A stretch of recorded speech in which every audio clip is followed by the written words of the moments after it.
Think and Grow Rich by Napoleon Hill. Chapter 12. The Subconscious Mind, the Connecting Link. The 11th Step Toward Riches. The subconscious mind consists of a field of consciousness in which every impulse of thought that reaches the objective mind through any of the five senses is classified and recorded, and from which thoughts may be recalled or withdrawn, as letters may be taken from a filing cabinet. It receives and files sense impressions or thoughts, regardless of their nature. You may voluntarily plant in your subconscious mind any plan, thought, or purpose which you desire to translate into its physical or monetary equivalent. The subconscious acts first on the dominating desires which have been mixed with emotional feelings such as faith. Consider this in connection with the instructions given in the chapter on desire for taking the 6 steps there outlined, and the instructions given in the chapter on building and execution of plans, and you will understand the importance of the thought conveyed.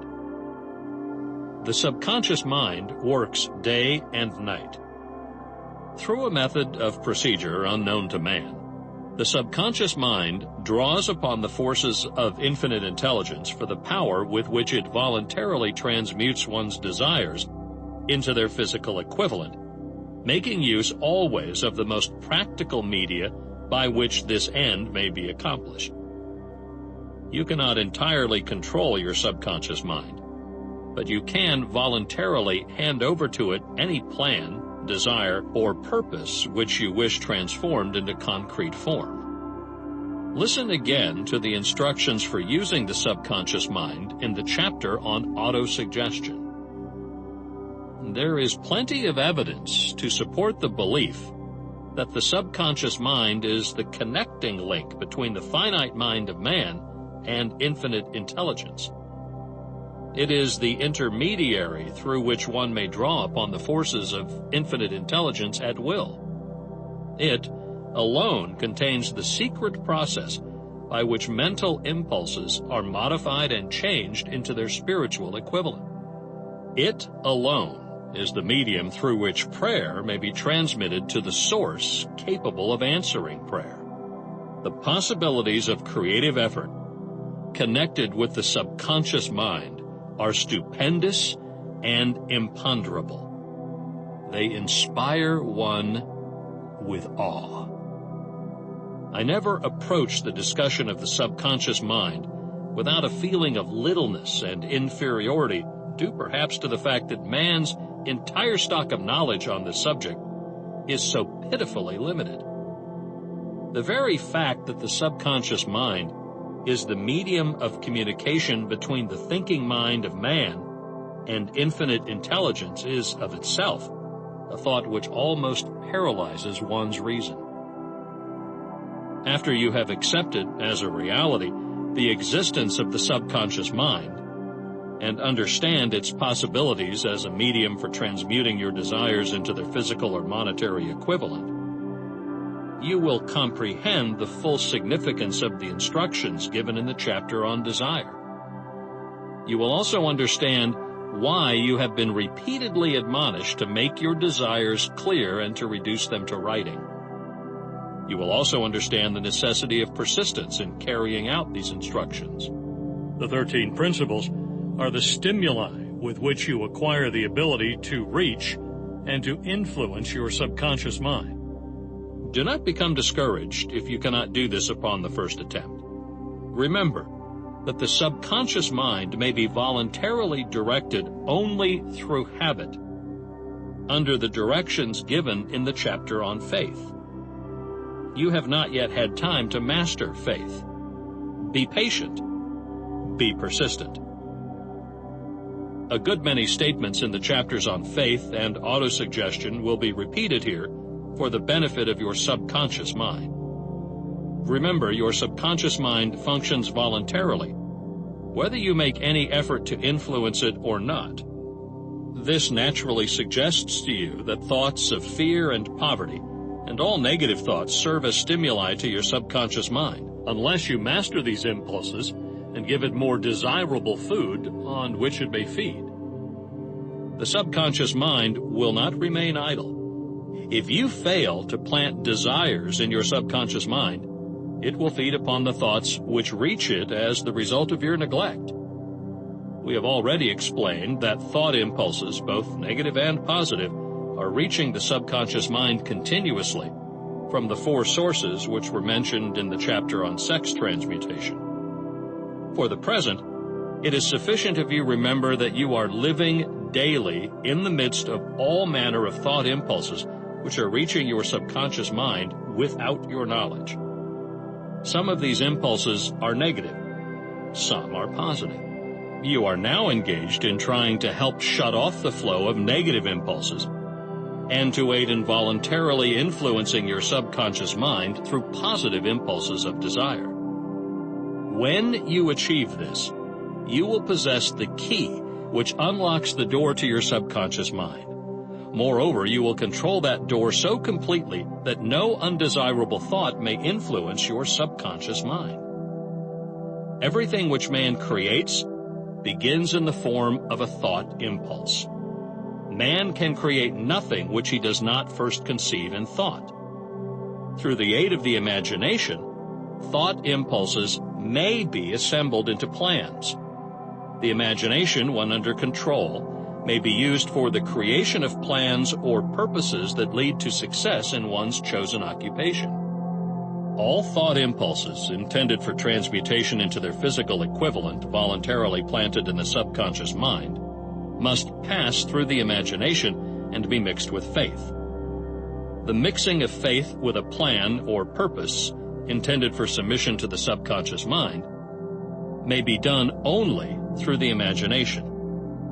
From these statements, you will readily observe that voluntary use of the subconscious mind calls for coordination and application of all the principles. Ella Wheeler Wilcox gave evidence of her understanding of the power of the subconscious mind when she wrote, "You never can tell what a thought will do in bringing you hate or love. For thoughts are things, and their airy wings are swifter than carrier doves. They follow the law of the universe. Each thing creates its kind. And they speed o'er the track to bring you back whatever went out from your mind."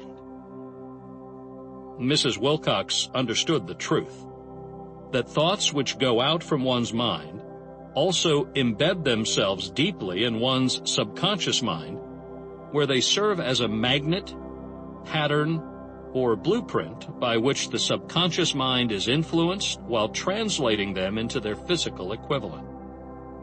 Thoughts are truly things, for the reason that every material thing begins in the form of thought energy. The subconscious mind is more susceptible to influence by impulses of thought mixed with feeling or emotion than by those originating solely in the reasoning portion of the mind. In fact, there is much evidence to support the theory that only emotionalized thoughts have any action influence upon the subconscious mind. It is a well-known fact that emotion or feeling rules the majority of people. If it is true that the subconscious mind responds more quickly to and is influenced more readily by thought impulses which are well mixed with emotion, it is essential to become familiar with the more important of the emotions. There are 7 major positive emotions and 7 major negative emotions. The negatives voluntarily inject themselves into the thought impulses, which ensure passage into the subconscious mind. The positives must be injected through the principle of autosuggestion into the thought impulses which an individual wishes to pass on to his subconscious mind. Instructions have been given in the chapter on autosuggestion. These emotions, or feeling impulses, may be likened to yeast in a loaf of bread, because they constitute the action element which transforms thought impulses from the passive to the active state. Thus, may one understand why thought impulses, which have been well mixed with emotion, are acted upon more readily than thought impulses originating in cold reason. You are preparing yourself to influence and control the inner audience of your subconscious mind in order to hand over to it the desire for money which you wish transmuted into its monetary equivalent. It is essential, therefore, that you understand the method of approach to this inner audience. You must speak its language, or it will not heed your call. It understands best the language of emotion or feeling. Let us, therefore, describe here the 7 major positive emotions and the 7 major negative emotions, so that you may draw upon the positives and avoid the negatives when giving instructions to your subconscious mind. The 7 major positive emotions. The emotion of desire, the emotion of faith, the emotion of love, the emotion of sex, the emotion of enthusiasm, the emotion of romance, the emotion of hope. There are other positive emotions, but these are the 7 most powerful and the ones most commonly used in creative effort. Master these 7 emotions.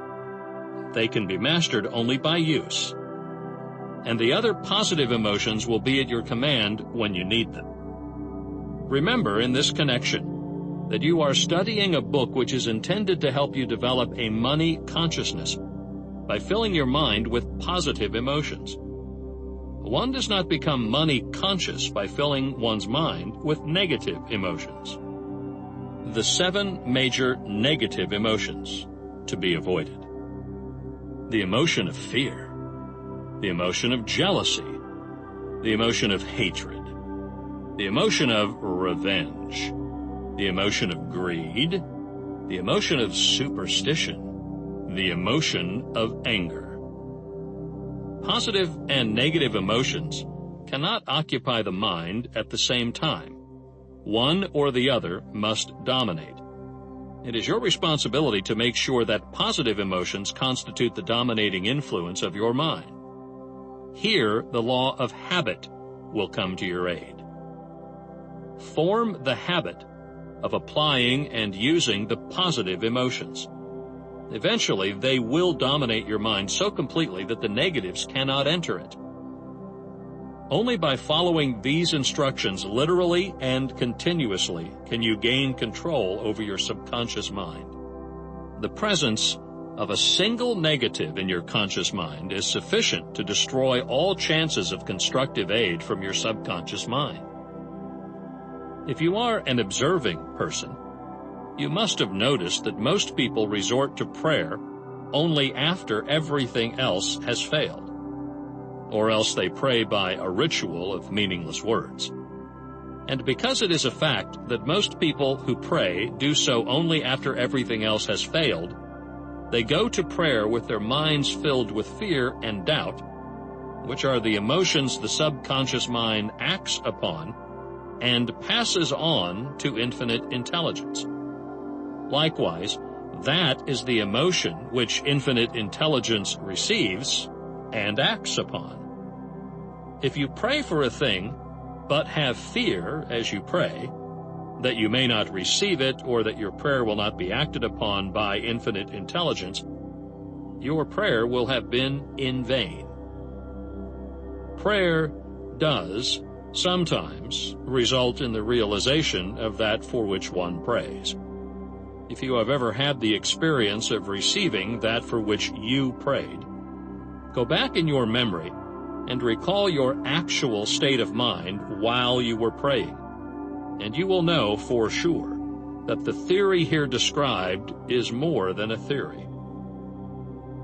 The time will come when the schools and educational institutions of the country will teach the science of prayer.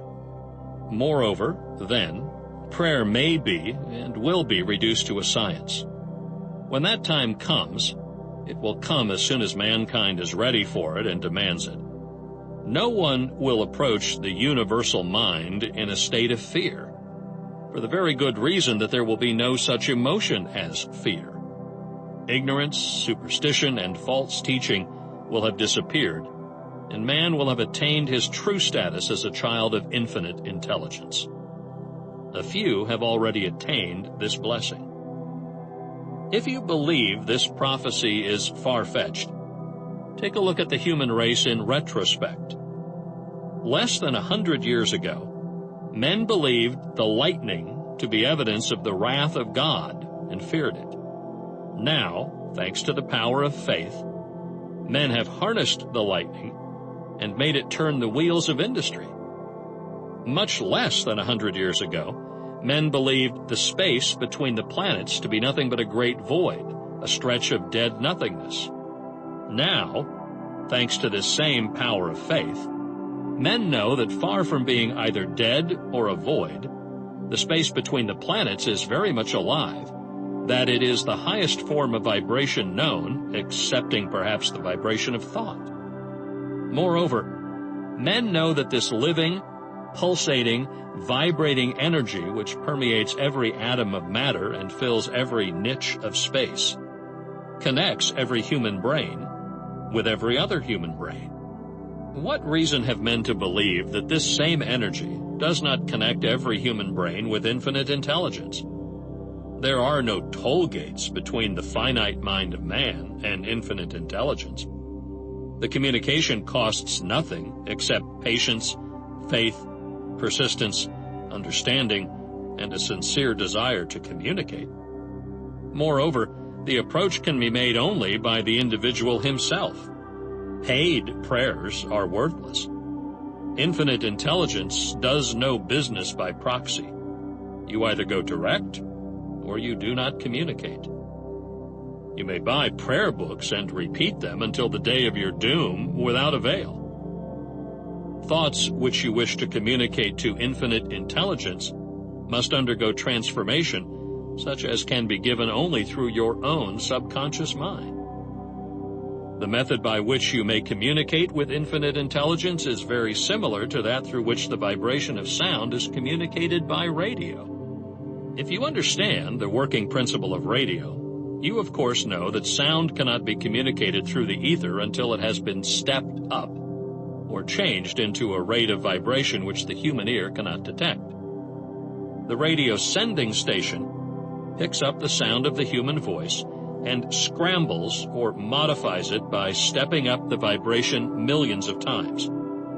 Only in this way can the vibration of sound be communicated through the ether. After this transformation has taken place, the ether picks up the energy, which originally was in the form of vibrations of sound, carries that energy to radio receiving stations, and these receiving sets step that energy back down to its original rate of vibration so it is recognized as sound. The subconscious mind is the intermediary which translates one's prayers into terms which infinite intelligence can recognize, presents the message, and brings back the answer in the form of a definite plan or idea for procuring the object of the prayer. Understand this principle, and you will know why mere words read from a prayer book cannot and will never serve as an agency of communication between the mind of man and infinite intelligence. Before your prayer will reach infinite intelligence, a statement of the author's theory only, it probably is transformed from its original thought vibration into terms of spiritual vibration. Faith is the only known agency which will give your thoughts a spiritual nature. Faith and fear make poor bedfellows. Where one is found, the other cannot exist.